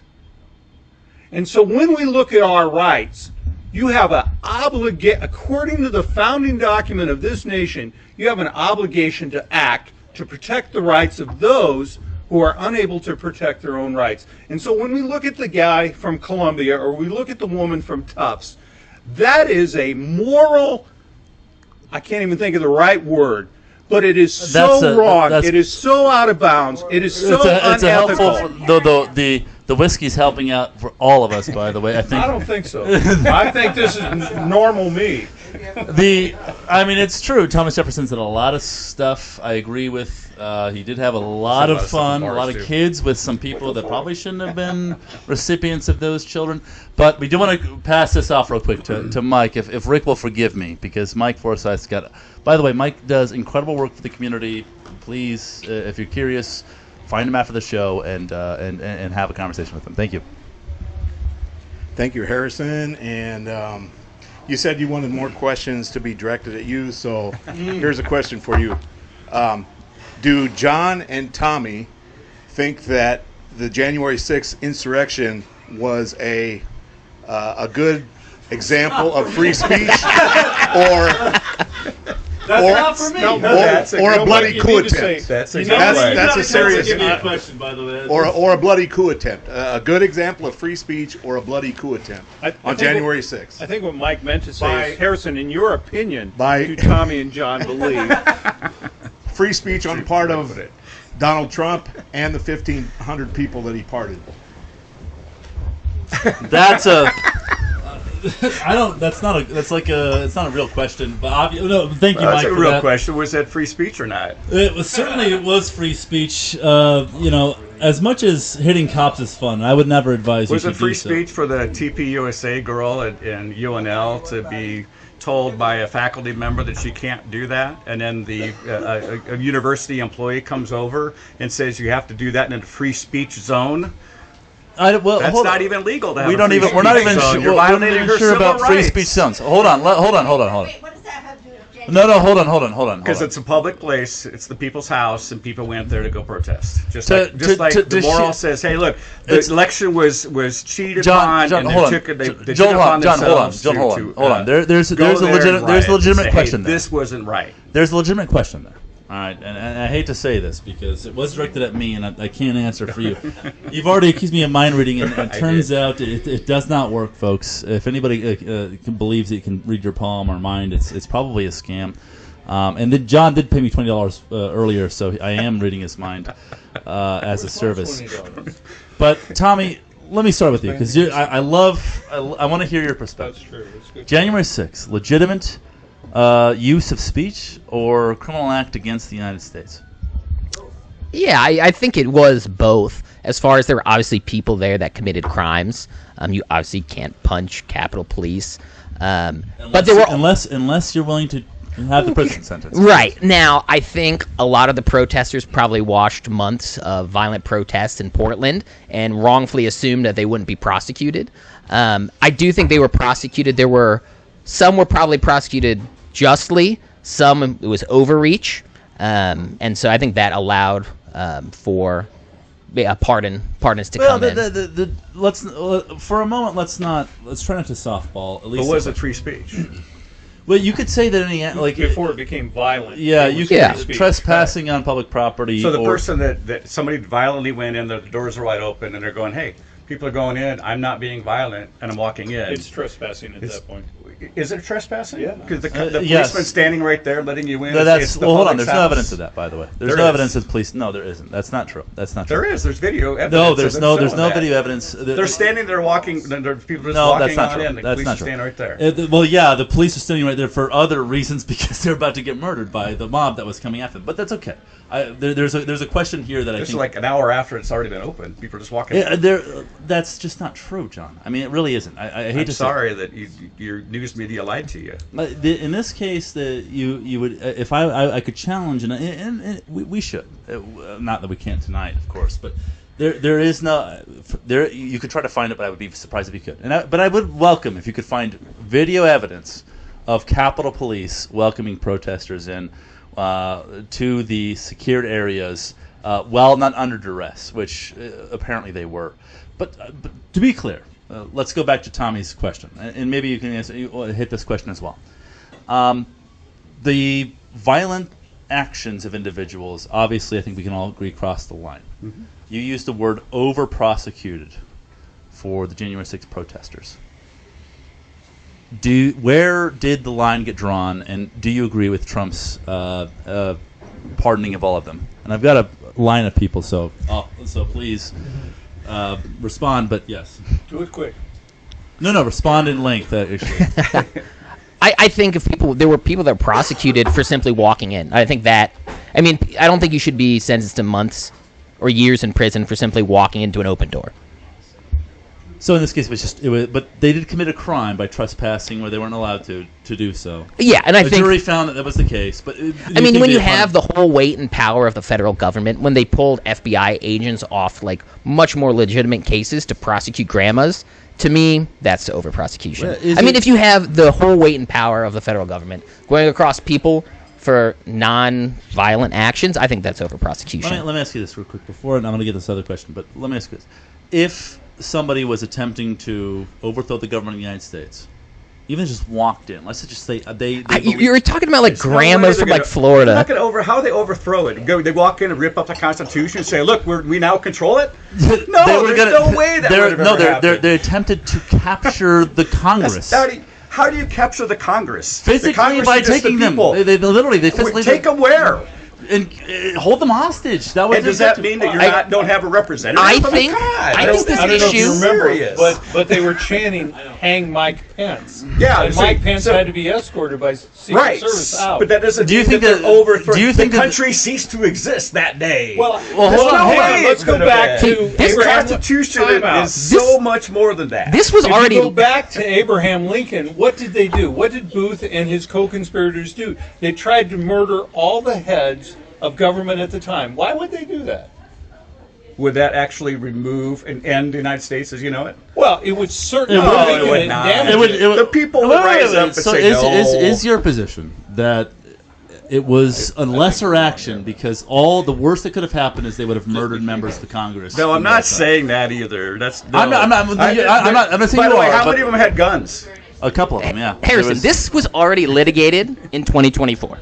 It was litigated in the voting booth, and people decided they did not care. Right. That's that at the end of the day, and that's true. you can disagree Trump with won it, but because, yeah. that's the end of the day. That is not. That's fair. No, it absolutely is. Let's go to Exactly. an honest question. We do want to get. We've got 30 minutes left, folks, and we do want to get some questions. All right. 30 minutes. This is for both groups of people. In regards to free speech, because you keep saying like so. hyperbolic, and then we bring up January 6th, and then you mention some random kid at some college about the free space thing. At what point does the amount of power and influence the person holds matter? So if a random person at a college says something, sure, that's bad, but a former president says storm the Capitol, at what point are they liable? And that's on both sides. We should do some more hard questions for me as well because I feel unchallenged. Okay, yes, go for it, guys. I'll go back to my other point. Why think about it? It's relitigated in the voting booth. It's not just that. It's like in general. Does the person who is saying it matter? Does the person, so is it, if it's a random lay person standing in a bar versus the former president or current president saying hyperbolic things, does that matter who's saying it? So does that mean he doesn't have First Amendment rights? No, he does. I'm just saying, like, at what point He are you also has- liable if he you also know has that what he's going to He say? might have more responsibility, but he can still say what he wants to say, and then you can hold him accountable for that. I'm not saying legally. I'm saying, like, in general, at what point do you have to be? Are you liable to the reaction of I what think at you're that saying? point the public has to decide Well- what the answer is. I think, and what Tommy's saying, that I'm not asking the in public, I'm asking 2024 you. they decided it. But no, respond to that. Thank you guys. The chaos is actually a lot of fun. And Tony, I see you over there. I told Harrison I was going to throw some bombs. Please, can you respond? Because they're getting all the hard balls, and I'm kind of getting sick of it. Like, You guys have missed. You guys hit on the topic that I think is key to the whole thing, but you passed right through it. well, you got to get in line. Get in line. Get in because I'm line. trying to. We want to go. We want to hear this. We want to have you on. I just want. They're only getting the hard balls, and I'm kind of getting jealous. I'm actually really getting jealous. He told me to go ahead. All right, so it is timely, and I do want to bookend as far as is there some question, and this can be unsaid, but is there some responsibility difference between like Chaz, people who sit around in Seattle and try to figure out how to reorganize the government in a communist dictatorship versus the capital of the United States? I think that's the point that is a little bit more prescient, in my opinion. Yeah, I don't think it was good what happened on January 6th. Well, yeah, but is there a difference? I don't know. That's okay. No, that fair question, by the way, and a fair answer. And honestly, we should all be better for it if we start saying the same thing. Thank you, Tom. Okay. I'm hearing things that I find offensive in their assault upon perceived reality, so I'm going to speak to it. When did we in America start drawing this incredibly unbelievable parallel between one process, judicial litigation, and another process, free and fair elections? How can we ever say, we're going to litigate this? How? We'll have an election. That is no different than mob rule. And there is no way it can be any different than mob rule if everything gets decided. If every court case, if every criminal action is decided by, well, let's hold an election. Oh, and while we're at it, let's centralize all power in the chief executive. I see no daylight or distinction between that and an absolute monarchical tyranny. I Because agree. if- I think that's 100% right. So Now, how here's can the we next say we're question. litigating- Should you direct elect judges? I don't know. Because that's then majority rule. You've now taken that third level and say, let's majority rule that. Ipsos custodius sui custodius. How do we regulate the elections of the judges? Yeah. But this endless claim that a judicial proceeding and a criminal action can somehow be exonerated by an election that wasn't even the people involved in the criminal prosecution and defense or the trial or the evidence that was introduced at that trial by due process of law is just egregious, offensive, and makes me want to fucking puke. Let's avoid vomit this evening. Figuratively, You drop F-bombs. maybe it's permissible. Literally, let's not do it. Tony, please. These guys have been on the hot seat for too long, and I'm kind of getting jealous again. Please give me a hardball. No, there's no hot seat. I would like to go back to the definition of the enemy of the people. And Trump says things that are hyperbolic. And truth be known, I'm a huge Donald Trump supporter. Okay, huge Donald Trump supporter. One of the things that I think he means by the enemy of the people is, think what is an enemy? Is the enemy doing right by the people? Okay, and I don't think media, left, right, and written today is doing right by the people. Rick, you could help me. I think the byline of the Washington Post is "Democracy dies in darkness." Isn't Post or I've heard the line. yeah, democracy dies, and we listen to these conversations tonight. We've all got a different interpretation of what we've heard, what we perceive, what we think. We don't have a 50-50 media anywhere. We don't have one. Why? Tom brought it up earlier, or maybe Rick did. It's because they got to make a buck. What happened to media is profit, and I'm going on here a little bit, but I don't. Tony, I want you to hit me with one. Give me one. It's not a huge question. I'd like to go back and talk about the enemy of the people. I think that's is the media the enemy of the people like Nazi Germany? No.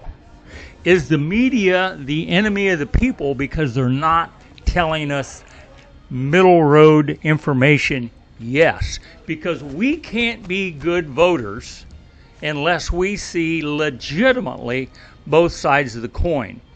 To Rick's point that he thought it started after yellow journalism with Pulitzer and those guys around 1920, 1930, and it ended in 2010, I would contend that it ended with Rush Limbaugh and USA Today. I think those two, I think Rush Limbaugh on the right CNN headline news created winners and losers, and I think USA Today with bullet points and pictures on the left created bad information there, and they made a ton of money. I mean, I used to travel a lot, and USA Today was everywhere. It was everywhere. I understand I'm rambling. What we need is a good newspaper, an honest reporting. We need editors back. We need editors that force the journalists to get 2 and 3. This golden era of journalism that you're talking about, I just don't fundamentally believe in. I mean, it's the same news media that lied us into the Vietnam War, Gulf of Tonkin. That's not a golden age to me. When you, I'm old enough to remember Walter Cronkite. Yeah. Okay. Walter Cronkite was decidedly left, as I found out later. I would never have known it listening to Walter Cronkite. That's correct. And that's the he type. can only report the information that he's being provided. We need reporters in the paper, and we need editorial guys on the editorial page. We also need. We don't need reporters editorialing and writing the truth as they believe it.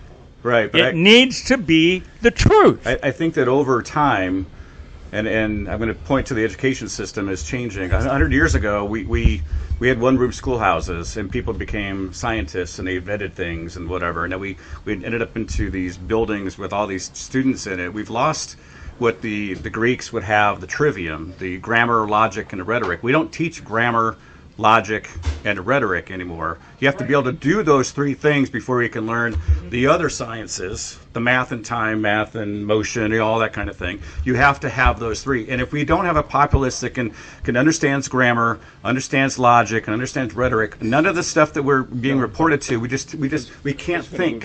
You're not allowed to think for yourself. Have an original thought, people. Please have an original thought. We don't allow people to do that anymore. We get berated and told to think a certain way, because then you'll buy a product that we put on the website or on the newspaper. I'm not sure an 8th grader today could get through the second McGuffey reader. Exactly. There's some there. I'm not sure they can get McGuffey Exactly. and there's. And then how do you expect those people to vote? Well, let me. democracy. Tony, I'm with you, but we're not hearing you. And Oh, I don't Tommy know if wants- I don't Tommy- have anything to say. Oh, gotcha. We got one question. Yeah, we still got. Well, we have a question for Oh, you. we got 3 questions. Just stand long enough. He's got 3 now. I have 3 questions. 2 of them are for Harrison. First off, All right. Hey, give up for Harrison, guys, for putting all of us all together. Harrison, how dare you? That's a great question. Second off, what gives you the right? That's an even better question. Third, a genuine question for the panel. We've talked a lot about these abstract and esoteric ideas. I'm curious to hear from everyone what their respective party, what their platform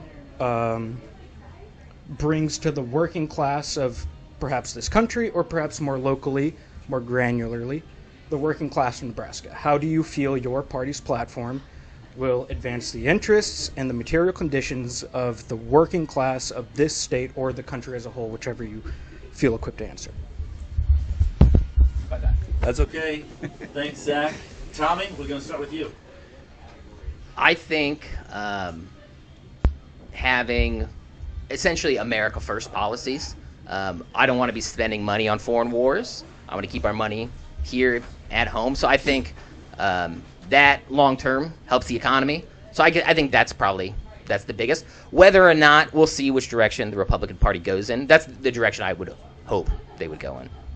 Thanks, Tommy. John, give us one. Yeah, I think the more freedom, that is a great platform to have, and to push less government control, more people down here. I always say that in a bar is where we'll figure out how things work.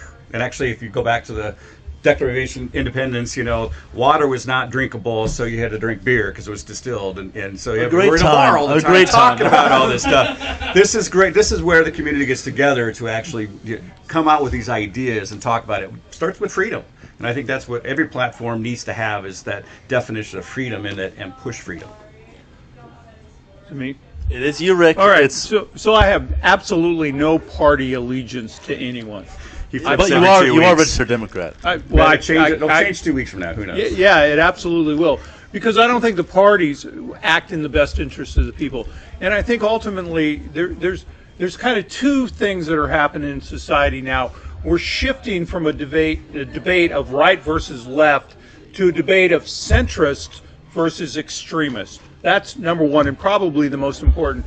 But I think that the other kind of behavior that's also occurring simultaneously is that we've chosen partisan politics over country. And I reject that. And I think we need to choose character and morality. What's the best choice?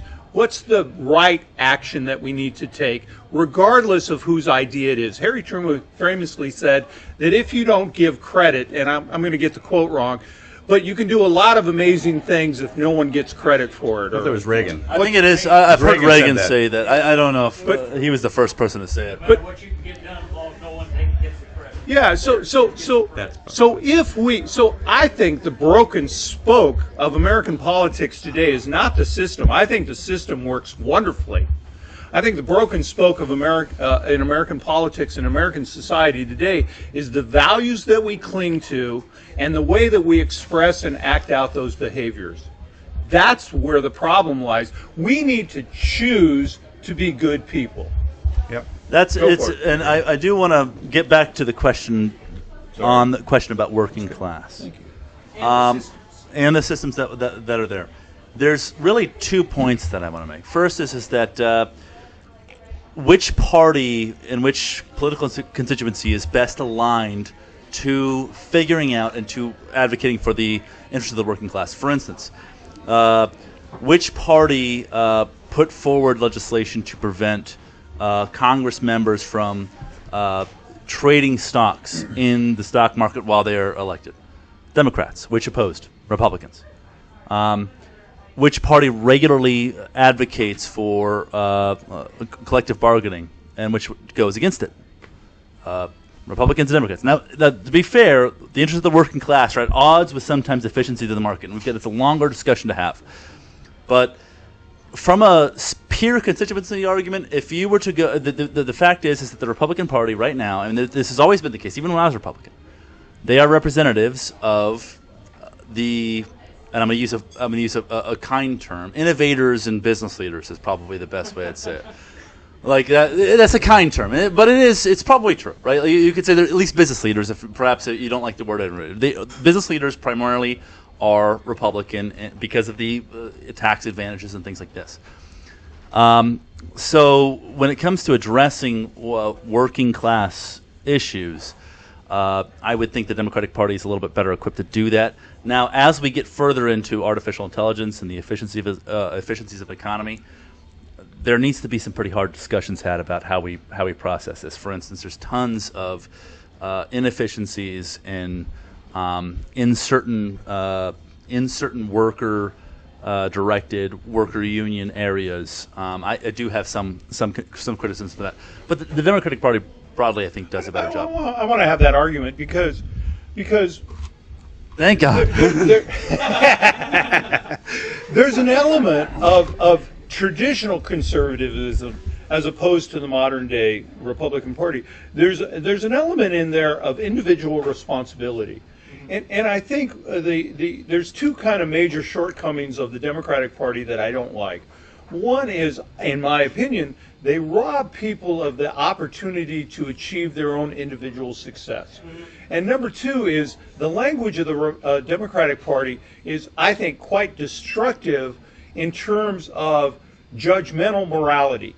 I don't think they hold the moral high ground. And I'm not willing to cede that because I think that they are, and every elected official you've ever mentioned, with very few exceptions, is interested in one thing and one thing only, and it's pragmatic and rational, which is re-election. That's a good point. And when they look at re-election, they're willing to do what it takes to get to the table. And one of my favorite quotes at the moment is, if you're not at the table, you're on the menu. And I think the Democratic Party has given. I put that in my Tinder profile. Actually, it's. Well, that's where I read it. but I think we need to be on guard because this pretense of we're looking out for the working class. No, you're not. You're not looking out for the working class. You're looking at re-election and power. And so when we look at the DCCC today declaring their interest in dethroning Don Bacon from the 2nd District, I think that's a really, really bad idea. We as voters, particularly in the 2nd District, we need to protect this guy, not because we agree with him, but because he's a moderate Republican that's in office, that stands up and says what he thinks is right. And whether you agree or not, you need to have a healthy two-party system, and he's the guy right now that's going to get us where we want to be, and we need to defend his position. Again, it's not about partisanship, it's not about policy, it's about what's best for the future of the American country and our children and our grandchildren, and he best embodies that concept. So Harrison, did you support when the DCCC expelled Mike McDonald from the Democrat Party? Well, are you talking about when it was the state NDP? No, I thought it was the county party. The DCDP did, yeah. DCDP expelled him and the NDP. Yeah. They didn't expel him; they censured him. Yeah. I'll speak honestly on that first. I think that was a mistake. I think that was there is. Regardless of my particular opinions about Mr. McDonald, I think that has a lot of merit. Otherwise, it was a use of. There we go. Somebody knows exactly what's going on, and we do have a quick line. So I do want to say this. One, this message has been brought to you by Don Bacon for Congress. I'm just joking. No. Come on. It was a good argument. It was a great argument, and thankfully And it's we're legitimate. supported by Don. I'm just kidding. I'm just messing with you. I think that was an example of activism in the service of purity politics. But I think that the greater sin, of course, is on the Republican side in the purity towards Donald Trump's. And thankfully, Don Bacon has shown his independence and his willingness to step outside of Trump's orbit, which will likely punish him, in my opinion. But I do want to get some other questions. If you'll, from me, we've got room for. You have a question as well for us? All right, we've got 2 questions. If you guys can bear with us, we got 10 minutes left. Okay. I want to get back to books as free speech. Okay. Because I am a bibliophile. I am a person whose mother signed a card for her to get a card to the adult library when she was in 2nd grade. Now, Harrison, who do you think chooses the books for elementary school libraries? I would guess librarians do. Librarians. And what sort of education do you think librarians have? At least a bachelor's, maybe a master's.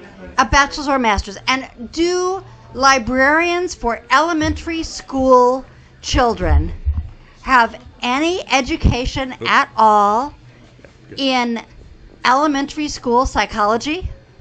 Probably. I'm not familiar with library science, but I'm sure it might have, yeah.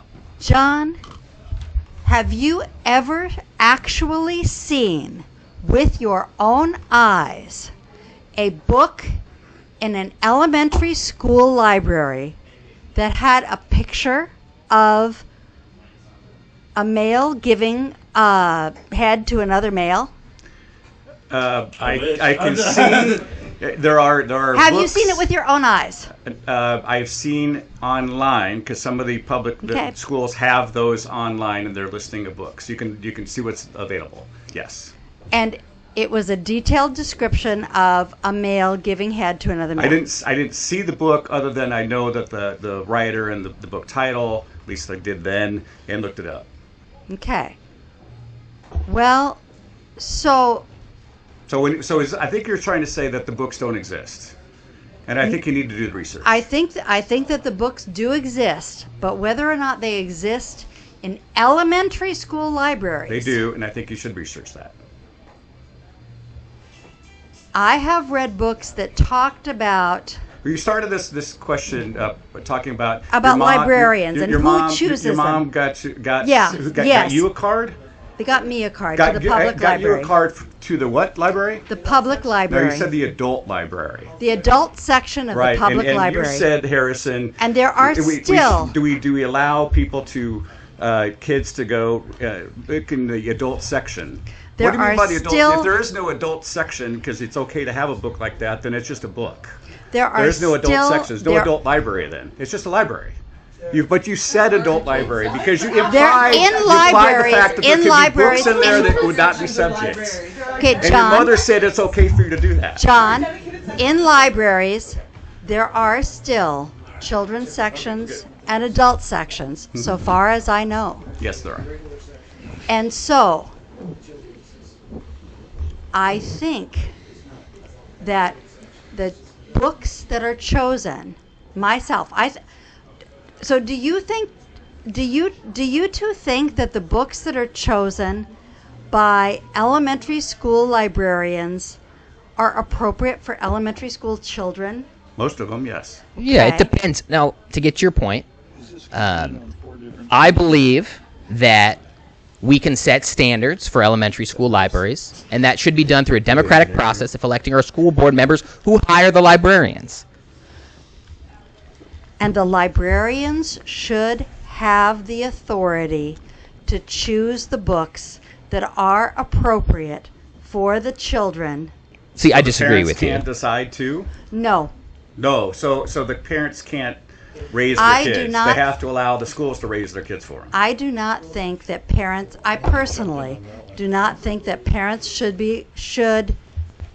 if parents want to say their children can't go to the library, well, then let them say that. But no, I do not believe that some parent over there should be able to say that my child should not be able to read a book in their school library. And what I'm saying today, by a law in Nebraska, said that the parents now have a right to say no. They didn't say no, nobody can have it. They said no. The But law again, that I the point is believe that- you are talking about is the one that asked for every book in every public library or in every school library to be put out on a spreadsheet and made available to every parent in the state of Nebraska so that they can go through that list and state which children can get Which the parent can decide if what their parent child can should decide be able to. Yes. which books their child can do. Yes. Have you thought about how that would be implemented? No. I fundamentally think AI will solve it all. there are books that are inappropriate for kids. Obviously, that should not be in school libraries. There's a difference between an elementary school library and a public library. That's where I stand on the issue.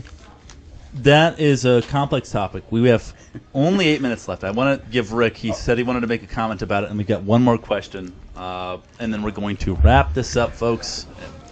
Well, one of the points I wanted to make is that if you remember Dan Devine, it's not Dan Devine, who did 1964, a member of the Johnson administration, later ran for the Senate, defining deviancy down. Oh, I know it when I see Daniel Patrick Moynihan. And Moynihan put out a report, and he said that the cure to poverty is a two-parent household. And I suspect he's correct. And so when we look at the public schools, one of the things that I don't have a lot of issues that kind of raise the hair on the back of my neck, but this is one of them, which is in about 1964 to 1974, as we decided that, and I understand the complexity of the issue, but women went to work, and children were left to raise themselves. And we essentially, as a society, chose to make our public schools a daycare. And we said, you raise our kids. And then we have the audacity to come back and complain when the morals which we abdicated to the K through 12 teachers in the public school system weren't mirroring our own vision. And so I think to some degree, you can't ask the public schools. We have before school programs, we have after school programs, then we have the school day. So they're handling our kids anywhere from 8 to 10 hours a day, 5 days a week. And we've asked them to do that so that we can make more money to do better as a middle class society. And I think this is one of the great injustices, is that we don't recognize that we paid a heavy price for mom to go to work. And so I'm not saying mom shouldn't work. I'm not saying that women shouldn't have equal rights. I'm saying that as a society, we made a choice, and the choice was to pursue equality for women in the employment workplace. And we need to recognize, based on the report of Daniel Patrick Moynihan, is we have societarily paid a heavy price for that. And we want to make the scapegoat of the K through 12 public education, and I think that's really wrong. I think we need to recognize the choice we made as a society and say, maybe that wasn't in the best interest of everyone. One of the things that me and Rick might disagree on is that the societies, when you track global poverty and its recession, one of the clearest examples is that when women are able to decide when they have children and when they can work, society increases its wealth. It's just true. The greater ability women have to choose when they have children and to choose what their life is, they do. The empowerment of women is the economic underfactor. It really is. You look at the most strict societies within the Middle East and Sub-Saharan Africa, and you find yourself in economic malaise quite frequently because they take half of the population and decide not to do it. Now, you can say that maybe it's a public school thing. That's a separate value system. But from a pure prosperity example, World War II eminently liberated young women and women in general to enter the workforce and to demand more for themselves than any previous example given. And Whether or not that's a K-12 issue, that's a separate issue. But I want to get this last question to this young lady right here. Please, the last question, make it impactful, and please make it about me. So Harrison mentioned a little while ago AI, and it got me thinking about the intersection of AI and free speech, which obviously the law hasn't caught up to, but I'm wondering your opinions about how AI has been used and how it should in the future be regulated in terms of people taking one artist's song and using AI to make a different artist sing it, like using their voice and their intellectual property and combining those for free or like without paying the artist, and as well as like what are called deep fakes of sexually explicit content of celebrities or just people in your life that you know, and the kind of laws regarding an intersection with free speech that we need to address. Yeah, is that free speech? Can I steal or take somebody's public face, voice, music, and shape it into something else and make it say something else? Make Barack Obama a video saying how great Donald Trump is. Is that free speech? And or is that election interference or whatever kind of thing? Yeah, that's a good question. I don't know that we know. And again, I get back to I don't know that as us human beings, as we not understand a grammar, logic, and rhetoric, we can't make a reason out of that. We're just going to be whatever AI said so. And I remember 20 years ago when the internet started popping up, and Alta Vista, you can do a search as well. The internet said, that's what we always said. Well, the internet said it was true. AI is going to be that way for us too. AI said it was true, and then how does that? What's that validation? Where do we go from? I get back to what was that movie? Idiocracy. That movie. Have you seen that movie? Yeah. I think that's where we're going. Yeah.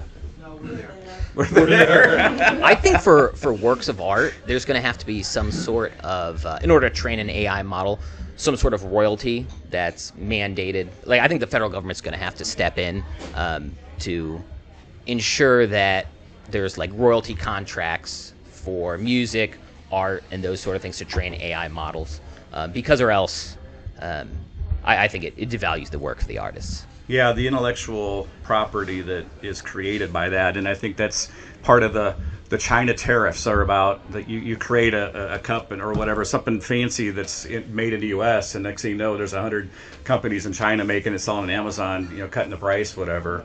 There's where do we? I think that's the problem we're going to have is to whose intellectual property was that? Where did it originate from? So back in my mind, I think that someday we'll be able to search information so fast and store so much that we'll be able to decide and know for a fact where something started from. Who had that original thought? Isn't that interesting to think about who had that first thought to do X and Y or Z or whatever kind of thing? It'd be fascinating to me to find out where it come from. We're scrubbing history from websites and stuff. The way back machine. Well, there's actually a separate point to be made, and I think it's in line with both of those points. Is that I think there'll be a high premium on original work. I think there already is. Like people that find originals. Right now, we can tell what an original work looks like. We can, but I think that as we trace that, but we can, and then eventually we might not be able to tell it. But at the very end of the day, I personally like artificial intelligence especially in the image creation model, outside of the things that it's often used for, as described by celebrities and sexually explicit stuff, which I've never done, by the way. I'm very much not user of that type of thing. Wouldn't even know about it if I saw it. Kind of a choir boy. Yeah, very 100% the case. But in the real sense, I think that there's currently an obvious quality difference. Right. There's an obvious inspiration difference. That may not be the case, but even when that's not the case, it has to have. For me, I personally would pay more to view art that is not derived directly from artificial intelligence. In other ways, from a human source. So if you were going to estimate about approximately how much per month do you spend viewing art? I would hard questions. I would probably tell you. Well, listen, are certain television programs art? Yes. Yes. So South Park's art. Great. Great point. Great point. Thank you.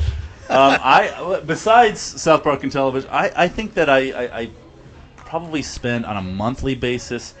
I buy a couple art pieces throughout the year. I probably Renaissance man over here. Exactly. Well, I'm trying to think of like if I was trying to I'd probably spend like $12 a year or $12 a month, excuse me, on art. If I were to take the pieces of art that I've spent money on, it's not a lot. It's not a lot.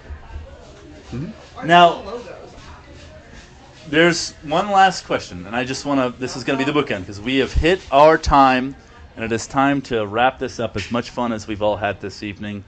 I just want to first off say that it's been great, but Tommy and John, give us the last word. Tommy, go first. I think we should all. You're a co-host, Rick. You're coming back, and so is Tommy, quite frankly. But which is why John gets the last word because he's a special guest. I think free speech is important. I think we should all be free speech absolutists. I think more speech is good. And maybe some people in this room love speaking too much. A fair point. It could be. I want clarification. A lot of ethanol helped us out. Thank you, Tommy. John, you're the special guest tonight. But by the way, can we get a round of applause for John? Thank you for coming out. Thank you. And during this, you're the last person to speak. Please give us your final thoughts. Thank you. As I said it before. First of all, Harrison, thanks for inviting me. Love it. I think we should do more of these things to talk. We're doing all the talking, but you did ask some questions. But again, free speech is very important to me. It's the First Amendment. It is the reason why it's the First Amendment because it's that important. I think we need to treat it that way.